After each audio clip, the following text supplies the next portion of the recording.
кел ата отур деп сүйлөп буттарын жуйын десең жок атаң өткөн. Ата энебизди көзү тирүүсүндө сыйлабасак эртең алар өткөндөн кийин кеч болуп калат дейт. Ата энеңин жытын сагынасың дейт. Ата энең шунчалык табылгыс бир байлык болот экен дейт да. Сен ата энеңди тирүүсүндө сыйлабасаң эртең өткөндөн кийин ушунчалык боздоо ыйласаң да мүрзөсүнө барып ата туруң, мага батаңызды бериң ата. Ата келиң мага кызым деп айтың деп айтсаңыз дейт. Шунчалык кыйын нерсе дейт, ал нерсе кайталанбайт дейт да. Кызым деп айткан сөзүнө зар болот экен. Чындыгында мен муну башыман өткөрдүм. Ошон үчүн сиздер бейишке киремен Аллахтын ыраазысын табам десеңиздер, алгач рет айтамакмын. Эки болгон бейишиңизди эч качан жаппаңыз эшиктерин. Ата энеңизден кечирим сураңыз, алардын ыраазылыгын тапканга аракет кылыңыз. Алардан бир катачылык кетирген болсоңуз, алардан кечирим сураңыз дейт. Пайгамбарыбыз убагында айтаттыр, бир Умайя деген бир карыя болгон дейт. Анын уулу Килап деген болгон дейт. Килап айтат дейт: "Атаке, мен сени ушунча карадым, намазым окудум, зекетимди бердим, ушунча иштерди аткардым" дейт. "Менин бир гана жумушум калды, мен жихадка чыга элекмин" дейт. "Ошол нерсеге рухсат бериңиз атаке" дейт. "Мен ошол ишти аткарайын" дегенде атасы рухсат берет. Ал жихадка кетет. Ал убакта Умар падыша болуп турган болот. Кеткенден аз эле убакыт өткөндөн айтат дейт.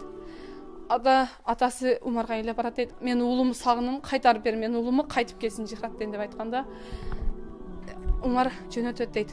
"Тезинен алып келсин, Килап келсин бул жака" деп айтканда айтат дейт: "Сен ата энеңе ушунчалык ыйлап боздогончолук атаңа кандай кызмат кыласың" дейт. Айтканда айтат: "Мен атама" дейт, "эч кимге тамак ичирбестен, балдарыма да, аялыма да тамак бербестен мурун" дейт, "төөнүн сүтүн муздак суу менен жууп" дейт, "аны атама берем" дейт. Атамдын курсагы тоюп, ал өзүнө келгенде гана анан балдарыма, аялдарыма берем дейт.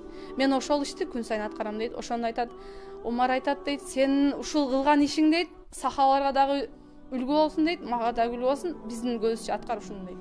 Айтканда айтат дейт, макул деп айтат дейт, төөнү алып келтирип садырат дейт. Атасы: "Келиңиз ушул сүттү ичип алыңыз" дегенде айтат: "Жок, мага сүттүн кереги жок, мага уулум Килапчы табып кел" дейт. "Мага уулум Килапчы табып бер" дейт, "мен мага андан башка арманым жок" дегенде, "Сиз сүттү ичиңиз" дегенде, бисмилла деп сүттү ууртаганда дейт, баласынын колунун жытын сезет дейт да.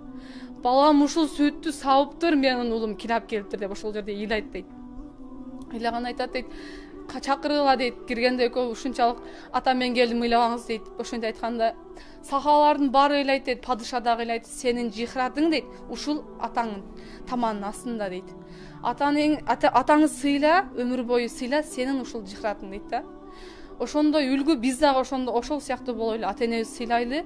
Биздин бейишибиз дагы, тозогубуз дагы ата эне. Ал эшикти кишини эртиш дагы, бул чоңойтуш дагы биздин колубузда.